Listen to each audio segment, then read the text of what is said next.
परमेश्वर पिता का धन्यवाद हो आज के इस दिन के लिए जो प्रभु ने हम सबके मन में डाला कि हम सब मिलके परमेश्वर से प्रार्थना करें। जैसा कि भी हमने गीत को गाया, प्रार्थना में जो कुछ मांगा पूरा करो और मान। वास्तव में हमारा परमेश्वर हमारे सारे अरमानों को पूरा करने में सामर्थ्य है। हम इस बात को हमने परमेश्वर पिता के वचन के माध्यम से बहुत बार इन बातों को सीखा है। जब हम आत्मा में होकर परमेश्वर से प्रार्थना करते हैं तो परमेश्वर पिता हमारी प्रार्थनाओं को सुनते हैं। परमेश्वर पिता का वचन बताता है, जहां 2 या 3 जन मेरे नाम से इकट्ठे होते हैं उनके बीच में मैं रहता हूं। और जहां 2 या 3 जन एक मन के होते हैं, जहां 2 जन एक मन के होते हैं, परमेश्वर तो उनकी प्रार्थनाओं को सुनता है। तो आज हम सब मनुष्य लोग कितने लोग हैं? आज हम घर में भी अगर यदि होंगे तो 2-3 से तो ज्यादा ही होंगे। अगर 2-3 भी हैं तो भी परमेश्वर हमारे बीच में है। बस आवश्यकता इस बात की कि हम अपने मन को परमेश्वर की ओर लगाएं। आज समय है कि हम परमेश्वर के वचन को पूरी तरीके से अपने मन और हृदय में बैठाएं, क्योंकि परमेश्वर पिता बहुत समय से हम देखते हैं प्राचीन पुस्तकों में ही परमेश्वर पिता अपने नबियों के द्वारा, अपने भविष्यवक्ताओं के द्वारा, अपने जन के द्वारा, न्यायियों के द्वारा तमाम तरह से हम देखें परमेश्वर पिता अपने वचन के द्वारा इसी बात को बोलते आए कि हम सब निरंतर उनके वचन में बने रहें, निरंतर उनसे प्रार्थना करते रहें, क्योंकि हमारा प्रभु, हमारा परमेश्वर हमारा चंगा करने वाला परमेश्वर है, हमें संभालने वाला परमेश्वर है, हमें जीवन देने वाला परमेश्वर है, हमें आशीष देने वाला परमेश्वर है। हमारा परमेश्वर हमारे लिए सब कुछ पूरा करने वाला परमेश्वर है। और परमेश्वर इसी बात को चाहते हैं कि हम अपने परमेश्वर को अपना जीवन दे दें, अपना मन दे दें और हम पूरी तरीके से अपने आप को प्रभु को समर्पित करें। आज हमारे मन तमाम तरह से किन किन बातों हमारे मन लगे रहते हैं। संसार की तमाम तरह की बातों ने, संसार के तमाम तरह के आकर्षण ने हमारे मन और बुद्धि को अपने कब्जे में ले लिया है। और आज हमारा मन जो है पूरी तरीके से संसार की तमाम जो लोभ लालसा की वस्तुएं हैं उनमें लगा हुआ है। और सारे मनुष्य जाति जो है परमेश्वर से कितनी दूर हो गई है। आज परमेश्वर पिता इसी बात को चाहते हैं और इसी बात को बताना चाहते हैं कि जब मनुष्य जाति परमेश्वर से दूर हो जाती है तो परमेश्वर पिता दुखित भी होते हैं। और जब परमेश्वर पिता से मनुष्य जाति दूर होती है तो शैतान को अवसर मिलता है, अंधकार की ताकतों को अवसर मिलता है। जब अंधकार की ताकतें मनुष्य के मन और हृदय में और उसके जीवन में अपने कब्जे को जमाती है और उसके विनाश को किस तरह विनाश करती है, मनुष्य के जीवन को, मनुष्य के शरीर को विनाश की ओर ले जाती है। आज परमेश्वर पिता चाहते हैं कि हम तमाम तरह के उस विनाशकारी बातों से अपने आप को बचा लें। और विनाश से बचने का एक ही तरीका है, हम अपने परमेश्वर पिता को सच्चे मन और हृदय से पुकारें, उनसे प्रार्थना करें। आज भी समय है, आज भी अवसर है, आज भी अवसर है कि हम मन को फेर लें। परमेश्वर पिता का वचन हमें बहुत कुछ सिखाना चाहता है। परमेश्वर पिता का वचन या उदाहरण स्वरूप हमने जो वचन को पढ़ा है, जो उत्पत्ति के पुस्तक उसके 6वें अध्याय में जब हमने नूह के विषय में पढ़ा है, जैसा हमने पिछले संडे में भी हमने इसी बात को सीखा था कि प्राचीन काल की बातों को देखो, वहां पर मैंने क्या क्या किया, उससे सीखो। आज परमेश्वर पिता फिर हमसे इन्हीं वचनों के द्वारा बातचीत करना चाहते हैं, क्योंकि यहाँ पर परमेश्वर पिता ने मनुष्य जो नूह था, मनुष्य किस तरह बिगड़ गए थे इस पृथ्वी पर, और किस तरह नूह जो था और उसका परिवार था किस तरह वो बचाया गया, परमेश्वर पिता नूह से किस तरह से बातचीत कर रहे हैं, वो आज यहां पर बताएंगे। आज परमेश्वर पिता उसी रीति से हम लोगों से बोलकर बातचीत करना चाहते हैं। लेकिन वो हमसे कब बोलेंगे, कैसे बोलेंगे? जब हम अपने परमेश्वर की ओर अपने मन को लगाएंगे, जब हम अपने परमेश्वर पिता से प्रेम करेंगे, जब हम अपने परमेश्वर पिता से अपने मन की बातें खुलकर कहेंगे, तब हमारा परमेश्वर जो है हमारे साथ साथ होगा, हमसे बातचीत करेंगे, वो हमको सिखाएंगे, हमें समझाएंगे कि हमें किस राह पर चलना है।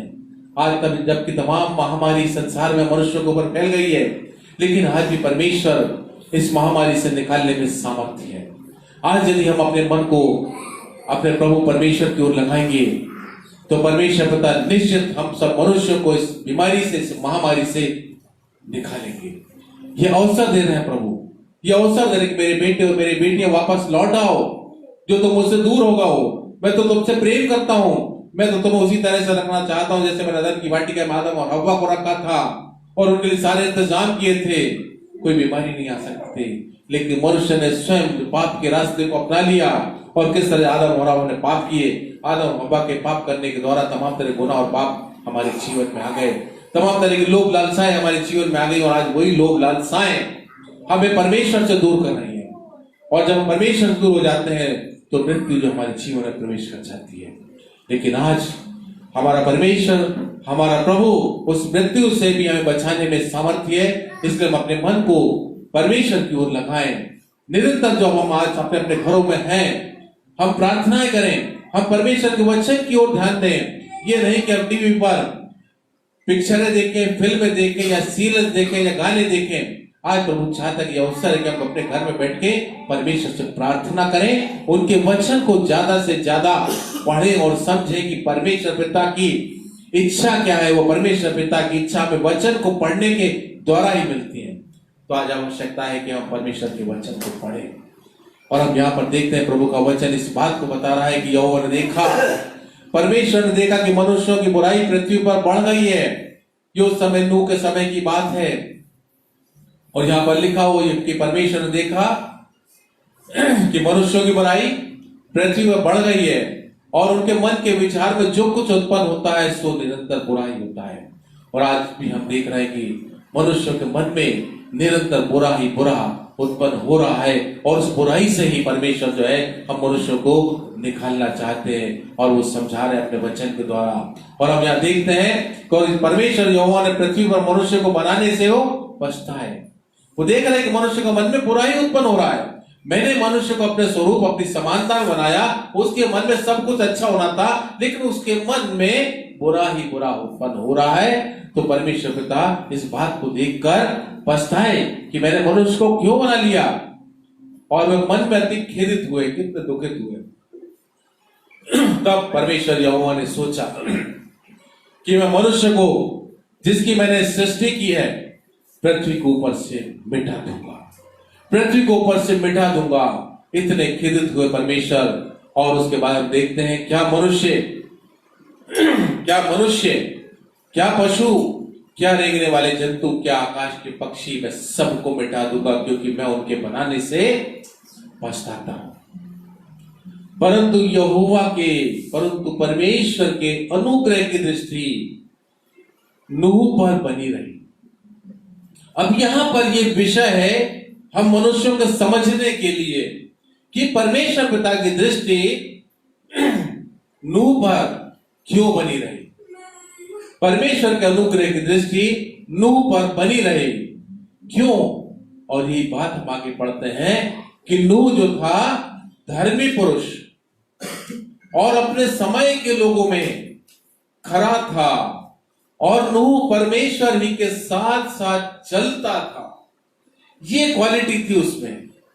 आज परमेश्वर पिता अपने वचन के द्वारा हमें इसी बात को समझाना चाहते कि आज भी मैं वही परमेश्वर हूं, आज भी मैं वही दया करने वाला परमेश्वर हूं। यदि आज मनुष्य मेरे पास आएंगे, आज मनुष्य यदि मुझे पुकारेंगे और सच्चाई के साथ अपने मन को परिवर्तित करके मेरे पास आएंगे, तो मेरे बचाने में सामर्थ्य हूं। मेरा अनुग्रह उन पर होगा, मेरे अनुग्रह की दृष्टि उन पर पड़ेगी और वो उनका परिवार बचाया जाएगा। तो आज परमेश्वर पिता इस वचन के द्वारा इसी बात को हमें समझाना और सिखाना चाह रहे हैं कि हम परमेश्वर के अनुग्रह को कैसे प्राप्त कर सकते हैं। हम परमेश्वर के अनुग्रह को इस तरह से प्राप्त करते हैं कि जैसा नूह धर्मी था, जैसा नूह खरा था और जैसा नूह परमेश्वर के साथ साथ चलता था। आज हम जैसे परमेश्वर के साथ साथ चलने के लिए हमने अपने आप को तैयार किया। आज परमेश्वर पिता ने मन में इस बात को दिया कि आज से हम प्रार्थनाएं करें। जब ये भी लॉकडाउन हुआ है, लेकिन आप अपने घर में तो प्रार्थना कर सकते हैं। हम परमेश्वर के वचन को तो पढ़ सकते हैं, हम परमेश्वर के साथ को तो प्राप्त कर सकते हैं। परमेश्वर को आने जाने से तो कोई नहीं रोक सकता, हमें परमेश्वर के पास जाने से कोई नहीं रोक सकता। हम परमेश्वर से बातचीत कर सकते हैं। तो आज वो समय और आज परमेश्वर पिता इसी रीति से हमें समझाना चाह रहे हैं कि आज भी मेरे पास आओ। उसने अपने गीत को भी गाया, आओ आओ यीशु पास आओ, वो ही बुलाता तुम्हें। जग में कितनी मुसीबत उठाते, मेहनत करते, चैन नहीं पाते, प्रभु यीशु मसीह करे आओ आओ मेरे पास आओ। आज जबकि ये महामारी चल रही है, इस महामारी के समय में जब मनुष्य जाति भयभीत है, उनके लिए आज यही संदेश है कि हम नूह के समान अपने आप को, अपने जीवन को और अपने परिवार को बनाएं, धार्मिकता में बढ़ाएं, खराई में बढ़ाएं और परमेश्वर के पीछे पीछे साथ साथ चलने वाले हम बन जाएं। और परमेश्वर के साथ हम कैसे पा सकते हैं? परमेश्वर के साथ हम परमेश्वर के वचन को पढ़ने के द्वारा, परमेश्वर के वचन को पढ़े, परमेश्वर पिता अपने वचन के द्वारा हमसे बातचीत करेंगे। परमेश्वर को हम कैसे पुकार सकते हैं? हम प्रार्थना के द्वारा परमेश्वर की समीप में जा सकते हैं, उसकी नजदीकी में जा सकते हैं और उनसे प्रार्थना कर सकते हैं। और जब नजदीकी में जाएंगे, परमेश्वर हमको निश्चित संभालेंगे। लेकिन आज खरे मन की आवश्यकता है। हम अपने मन को खरा करें। जब अपने मन को खराई के साथ चलाएंगे, सच्चाई के साथ चलाएंगे, परमेश्वर निश्चित हमारे साथ होंगे। आज इस बात को समझना है। और यहां पर हम देख रहे हैं कि नूह जो था, अपने समय के लोगों में खरा, परमेश्वर के साथ साथ चलने वाला और धर्मी था। और हम देखते हैं, और परमेश्वर ने पृथ्वी पर जो दृष्टि की तो क्या देखा कि वह बिगड़ गई है, क्योंकि सब प्राणियों ने पृथ्वी पर अपनी अपनी चाल चलन बिगाड़ ली है। आज परमेश्वर पिता चाहता है हम अपनी चाल चलन को बिगड़ने ना दें, वरन परमेश्वर के अनुसार चलते चलते चले जाएं। यही परमेश्वर पिता की इच्छा है। हम अपने चाल चलन को सुधारें, हम अपने मन को संभालें। आज परमेश्वर पिता यही बात को कहना चाहते हैं, इसी बात को सिखाना चाह रहे हैं कि हम अपने चाल चलन पर आज गौर करें। आज हम घर में बैठे हुए हैं, आज हम यह महामारी देख रहे हैं कि मनुष्यों के जीवन में आ गई है। हम अपनी चाल चलन को देखें, हम किस तरह से चले। क्या हम परमेश्वर के अनुसार चले? क्या हम परमेश्वर के साथ साथ चले हैं? क्या हमने परमेश्वर की इच्छा को पूरा किया है? आज परमेश्वर पिता इसी बात को चाहते हैं कि हमारे जीवन से परमेश्वर की इच्छा पूरी हो, परमेश्वर को महिमा मिले। हम परमेश्वर का स्वरूप और समानता में बनाए गए लोग हैं। पाप और गुनाह के कारण हमारा स्वरूप, हमारी समानता छिन गई है। आज परमेश्वर के स्वरूप और समानता को हम वापस प्रभु यीशु मसीह के अनुग्रह के द्वारा प्राप्त कर सकते हैं, यदि हम प्रभु यीशु मसीह में बने रहेंगे। प्रभु यीशु मसीह की बातें हम पर हमें बनी रहेंगी तो परमेश्वर के अनुग्रह को हम प्राप्त करेंगे, परमेश्वर की दया को प्राप्त करेंगे और प्रभु यीशु मसीह जीवन देने में सामर्थ्य है, हम जीवन को भी प्राप्त करेंगे। तमाम तरह के बीमारी, महामारी जो है प्रभु यीशु मसीह के नाम से दूर हो जाती है। और यदि हम प्रभु में बने रहेंगे तो हम पाएंगे कि बीमारी और ये महामारी हमारे जीवन में कभी प्रवेश नहीं कर पाएगी। ये प्रभु आज हमें सिखाना और समझाना चाह रहे हैं। और हम देखते हैं किस तरह जो नूह का है, नूह को परमेश्वर पिता ने आज्ञा दी एक जहाज बनाए और परिवार से तो जहाज में चला जाओ। बाकी तमाम तरह के प्राणी लोग जो हैं, एक एक प्राणी, दो प्राणी, किस किस तरह परमेश्वर के वचन में लिखा हुआ है, सारे प्राणी उसके पास आए। एक जहाज बनाया गया। उस जहाज को बनाने में लोग हंस रहे होंगे, नूह के ऊपर हंस रहे थे, लेकिन वो अपने काम में लगा रहा, वो करता रहा। उस समय ऐसी बड़ी बारिश नहीं होती थी, ऐसा बड़ा प्रलय नहीं आता था। मनुष्य लोगों ने सोचा कि ऐसा कुछ नहीं हो सकता, कुछ नहीं हो सकता। सब हंसते खेलते रहे, अपने अपने कामों में मस्त रहे, तमाम तरह अपनी अपनी बातों में लगे रहे। लेकिन जल प्रलय कैसे एक दिन में आ गया फिर, और 40 दिन तक जल प्रलय चलता रहा और सारी पृथ्वी जो है उस जल प्रलय में डूब गई। लेकिन सिर्फ नूह और उसका घराना बचाया गया। आज परमेश्वर पिता का वादा है, वो हमें बचाने में सामर्थ्य है। लेकिन आज हमको अपने जीवन में, अपने कार्यशैली में, हमें अपने सोच विचारों में, अपने तमाम तरह की बातचीतों में, सब कुछ बातों में हमें जो है अपने आप को बदलना पड़ेगा। परमेश्वर के अनुसार हमें बदलना पड़ेगा। परमेश्वर के अनुसार जब बदलेंगे तो हम जीवन को प्राप्त करेंगे। और ऐसा ही हुआ नूह के जीवन में कि वो और उसका परिवार, उसका घराना बचाएगा। बाकी सारी सृष्टि जो है, सारी सृष्टि नाश हो गई। लेकिन नूह और उसका परिवार, उसका घराना बचाया गया और फिर परमेश्वर पिता ने उस घराने को आशीष दी और फूले फले और सब बढ़ गए और हम देख रहे आज पृथ्वी पर फैले हुए हैं। लेकिन आज वो स्थिति फिर आ रही है, ये महामारी जो फैल रही है, अगर ये विकराल रूप में ऐसे ही फैलती रहेगी, यदि आज हम मनुष्य अपने मन को नहीं फेरा तो महामारी फैलती रहेगी। लेकिन आज यदि हमने अपने आप मन को बदल दिया और आज हमने परमेश्वर को तरफ अपने मन को लगा लिया, प्रभु के वचनों के अनुसार हमने अपने आप को चला लिया, प्रभु के वचन के अनुसार चलने लगे और प्रभु के अनुसार हम पूरे वचन को जैसा वो चाहते हैं वैसा हम बदल गए, अपने पापों की क्षमा के लिए हमने प्रार्थना कर ली, तो निश्चित जो है हमारा परमेश्वर जो है हमें बचाएंगे और पूरे मनुष्य जाति को बचाएंगे। कोई मनुष्य जाति नहीं बचेगा जो विनाश होगा, हर एक मनुष्य जो है परमेश्वर के द्वारा बचाया जाएगा। लेकिन उसमें शर्त यही है कि हमें अपने आप को बदलना पड़ेगा, हमें परमेश्वर के सिस्टम में बनना पड़ेगा। मनुष्य के तमाम गंदे और बुरे सोच विचारों, बुरे कामों के द्वारा आज पृथ्वी पर यह विनाश आया है, लेकिन इस विनाश को संभालने में परमेश्वर सामर्थ्य है और प्रभु यीशु मसीह में सब कुछ जो है हम पुनः फिर से आशीषों को प्राप्त करेंगे, पुनः जीवन को प्राप्त करेंगे। कोई बीमारी, कोई तकलीफ हमारे जीवन में, कोई महामारी हमारे जीवन में प्रवेश करने नहीं पाएगी। तो आज हम सब मिलके परमेश्वर से प्रार्थना करें कि परमेश्वर हमको ऐसी शक्ति और सामर्थ्य दे कि हम उनके वचन की ओर मन लगाएं और वचन के अनुसार अपने जीवन में चलने वाले होने पाए। अपन स्वयं बदले, लेकिन अपने परिवार को भी, अपने आप को, अपने परिवार, अपने घराने को, सबको वचन के अनुसार चलने के लिए प्रेरित करते रहे। जब हम इस तरह से प्रेरित करेंगे तो हमारा परिवार, समाज, मनुष्य जाति सब बचने पाए, क्योंकि आज आवश्यकता है कि हम एक दूसरे को सिखाएं। आज परिवारों के साथ जब हम घर में बैठे हुए हैं, आज हम कुछ और नहीं सोच पा रहे हैं, आज हम जब सब साथ में बैठे हैं, सब मिल के हम जो है परमेश्वर के वचन पर मनन करें और परमेश्वर की जो इच्छा है कि हम सब उनमें बने रहें, तो हम उनमें बने रहें, उनके वचनों पर मनन करें, प्रार्थना करें। परमेश्वर निश्चित हम लोग को छुटकारा देंगे। ये परमेश्वर पिता का वादा है। परमेश्वर पिता का धन्यवाद।